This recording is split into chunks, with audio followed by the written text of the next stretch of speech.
మీ ఎలాంటి వ్యాపార ప్రకటనలకైనా వెంటనే మా ఛానల్ సంప్రదించండి. నమస్తే. ఈరోజు మన స్టూడియోలో ఒక స్పెషల్ గెస్ట్ ఉన్నారు. Spiritual Guru and life coach Sridhar గారు మనతో ఉన్నారు. సో ప్రేమ వైఫల్యాలను తట్టుకొని జీవితంలో మళ్ళీ ఎలా బౌన్స్ బ్యాక్ అవ్వాలి అనే దానిపై ఒకసారి మనం సార్తో మాట్లాడేద్దాం. నమస్కారం sir. Shri Guru sir, present youth చూస్తున్నాం, ప్రేమ అంటున్నారు. సో లవ్ ఫెయిల్యూర్ అవగానే చాలా వరకు డిప్రెషన్లోకి వెళ్ళిపోయి సూసైడ్ల వరకు కూడా చేసుకుంటున్నారు.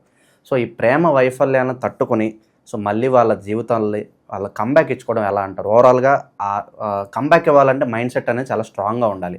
అది ఎలా డెవలప్ చేసుకోవాలి, మళ్ళీ ఎలా బౌన్స్ బ్యాక్ అవ్వాలి, మీ మాటలో తెలిసేయండి. సో యాక్చువల్గా మనకి ఈ ప్రేమ విషయానికి వస్తే కనుక ప్రేమ వైఫల్యాలు అసలు ఫస్ట్ కేసులో ఎందుకు అవుతున్నాయి? సో దీన్ని మనం కొంచెం పరిశీలిస్తే మనకి ఇక్కడ చాలా విషయాలు బయటపడతాయి. ఒకటి ల్యాక్ ఆఫ్ కమ్యూనికేషన్, ఇంకొకటి ల్యాక్ ఆఫ్ అఫెక్షన్. అంటే కొంతమంది ఉంటారు, వాళ్ళకి అఫెక్షన్ లోపల ఉంటుంది కానీ చూపించరు, బయటికి చూపించరు. కొంతమందికి ఎక్స్ప్రెస్ చేయడం రాదు. ఇంకొక బ్యాచ్ ఉంటుంది అవుట్ ఆఫ్ ఫియర్, వాళ్ళు చూపించరు అనమాట. అంటే చూపిస్తే మళ్ళీ ఎక్కడ ఇదైపోతామో, అది ఏంటంటే lack of fear in the sense అది ఇన్ ఏ వే అది ఈగోయిస్టిక్ మెంటాలిటీ కూడా. కొంతమంది ఓవర్గా చూపించి ఇబ్బంది పెట్టేస్తూ ఉంటారు. అది పాజిటివ్నెస్, అది కూడా ఒక కారణమే. పాజిటివ్నెస్ ఉంటుంది. కొంతమందికి ఏంటంటే అఫెక్షన్ చూపిస్తే నేను తక్కువ అయిపోతానేమో అనే ఒక ఈగో నుంచి అఫెక్షన్ చూపించరు, అవుట్ ఆఫ్ ఫియర్ నుంచి చూపించరు.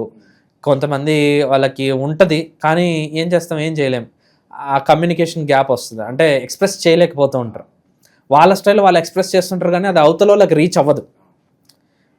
అది ఒక కారణం అవుతుంది. ఇవి కాకుండా ముఖ్యంగా ప్రేమ వైఫల్యాలు ఎక్కువ ఎక్కడ అవుతాయి అంటే ల్యాక్ ఆఫ్ దాని ట్రస్ట్ అని చెప్పచ్చు, or lack of faith on the loved ones. So faith అనే దగ్గర, ట్రస్ట్ అనే దగ్గర చాలామంది నేను ఇప్పటిదాకా చూసిన వాళ్ళలో ఎక్కువ శాతం ఇక్కడే పోయారు. తర్వాత సెకండ్ది కమ్యూనికేషన్ అనుకోండి, బట్ ల్యాక్ ఆఫ్ ట్రస్ట్ పోయిందా మిగతా అన్నీ పోతాయి, ఇంకేం ఉండవు. ఈ రెండు ఒక కాజ్ అయితే, ఇంకొంతమంది ఎక్కువ బ్రేకప్స్ అవ్వడానికి కారణం ఏంటంటే పొసెసివ్నెస్, ఓవర్ పొసెసివ్నెస్. అంటే రాత్రి 10 అవుతుంది, ఎవరితో మాట్లాడుతున్నారు, ఎక్కడికి వెళ్ళావు, ఏం చేస్తున్నావు, ఇవన్నీ పదే పదే పదే పదే ఒకసారి అడగచ్చు, 2 సార్లు అడగచ్చు, పదే పదే రోజు అదే పాట పాడతా అంటే పాట పాడినట్టు చికాకు వస్తుంది అవతల వాళ్ళకి. చికాకు వచ్చి ఏంటి, నా లైఫ్ నా ఇష్టం కదా, మధ్యలో వీళ్ళేంటి, ఈ నస ఎక్కువైపోయింది అంటే అదొక్కటే కాదు.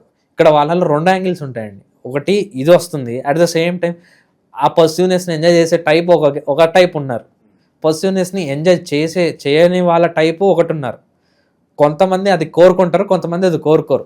ఎవరైతే పాజిటివ్నెస్ని కోరుకుంటున్నారో యూ హ్యావ్ టు రిమెంబర్, వాళ్ళు కూడా మీ అట్లా పాజిటివ్నెస్గానే ఉంటారు. కొంతమంది ఏంటంటే పాజిటివ్గా ఉంటారు, అవతల వాళ్ళు పాజిటివ్గా ఉన్నారు అనుకో, మన మీద నచ్చదు, ఇట్లా ఉండకూడదు అంటారు. బట్ వాళ్ళకేమో పాజిటివ్నెస్ కావాలి, వీళ్ళకేమో పాజిటివ్నెస్ వద్దు. అది ఎట్లా కుదురుతుంది? సో కొంతమంది దాన్ని ఎక్స్పెక్ట్ చేసేవాడు ఖచ్చితంగా నీ నుంచి అదే ఎక్స్పెక్ట్ చేస్తాడు, వాళ్ళు కూడా మీ పట్ల పాజిటివ్గానే ఉంటారు. సో అది ఒక కేస్. సో ఈ యొక్క ప్రేమ వైఫల్యాలు వీటి వల్ల ఎక్కువ అవ్వడానికి ఛాన్సెస్ ఉంటాయి. కొంతమంది ఉంటారు ఈ ప్రేమ వైఫల్యాలు అయిపోయి ఏదో ఒక డార్క్ రూమ్లోకి వెళ్ళిపోయి అటు ఇటు తిరుగుకుంటూ దేవదాస్ అవతారాలు ఎత్తి ఇలా ఉంటారు. అలాంటి వాళ్ళు ఏంటంటే ఇంకా ప్రేమ పోతే అన్నీ పోయినట్టేనా, ప్రేమ లేకపోతే ఇంక నువ్వు లేవా? అంటే నీకు ప్రేమ అనేది నువ్వు పక్కన నీకు ఆపోజిట్ జెండర్ నుంచి మాత్రమే దక్కుతుందా, ఇంకా ఎక్కడ దక్కదా? ఇంట్లో వాళ్ళు లేరా, ఫ్రెండ్స్ లేరా, బంధుమిత్రులు లేరా, లేదు నువ్వు ఇష్టపడని సబ్జెక్ట్ లేదా, లేదంటే స్పోర్ట్స్ లేదా, ఇంకేం లేవు, ఎన్ని ఉన్నాయి. ఒక్కరితో పోతే ఇంక పోయినట్టే, లైఫ్ మొత్తం పోయినట్టేనా? మొత్తం పోయి తాగుడుకు వాటికి వీటికి అలవాటు పడి ఇంకా వద్దు అని చెప్పి ఏదో ఇంకా అదేంటి వైరాగ్యం వచ్చిన మునిలాగా తయారైపోయి అట్లా వెళ్తూ ఉంటారు. So that is not the right వే.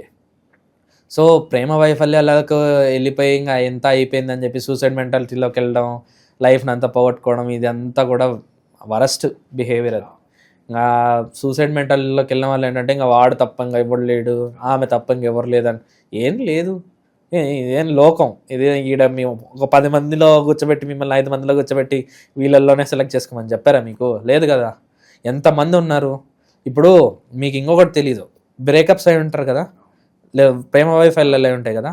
వైఫల్యం అయిన తర్వాత వాళ్ళ లైఫ్లో ఏం జరిగిందో ఒకసారి ముందరికి వెళ్ళి చూడండి మీరు. వాడు ఫస్ట్ బ్రేకప్ కానీ లేదా 2-3 బ్రేకప్లు అయ్యాయి అనుకుందాం, he will become very matured. వాడు ఏ విధంగా సైకలాజికల్గా రిలేషన్షిప్ వైజ్గా he will become very matured.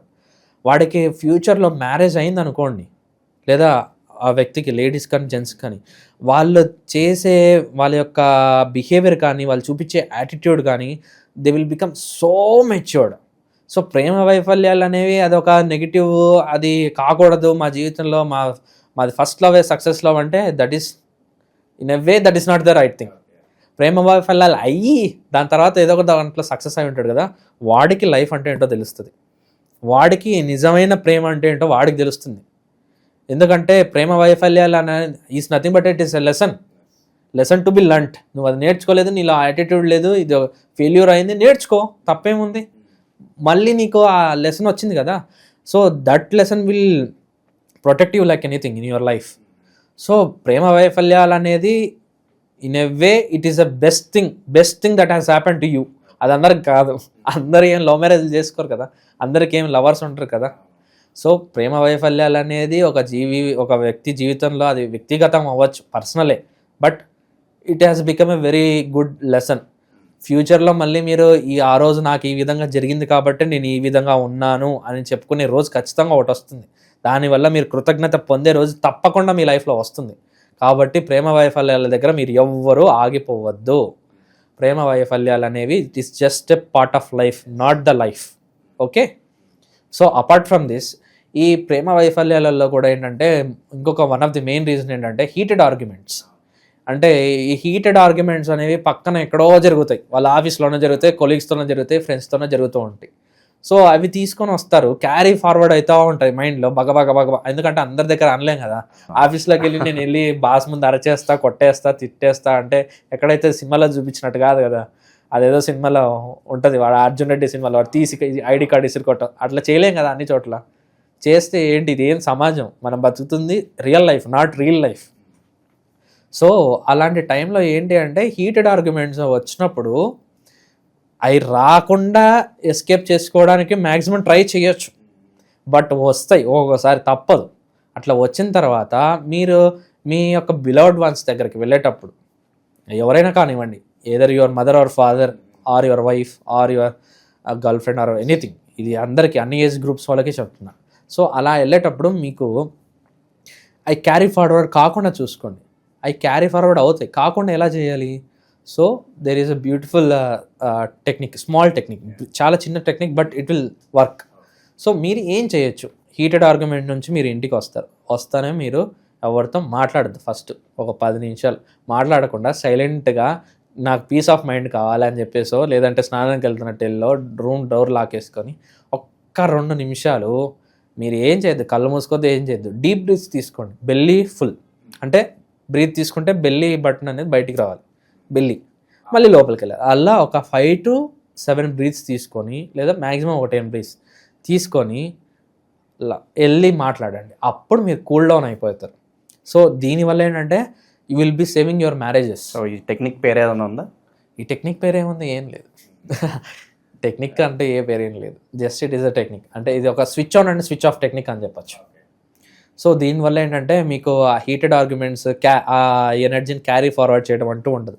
So దీనివల్ల మీ యొక్క రిలేషన్ బాగుంటుంది, బ్రేకప్స్ అవ్వకుండా ఉంటాయి. ఓకే, సో ఈ యొక్క లవ్ ఫెయిల్యూర్స్ కానీ ఇవన్నీ కూడా it is a part of life, but it is not the life, it is not the end of your life. So ఈ ప్రేమ ఫెయిల్యూర్స్ని ఏదైతే ఉన్నాయో అధిగమించి లైఫ్లో మళ్ళీ సక్సెస్ అవ్వాలంటే ఏం చేయాలనేది అనే అంశాన్ని అద్భుతంగా వివరించారు. Thank you so much sir. Thank you so much.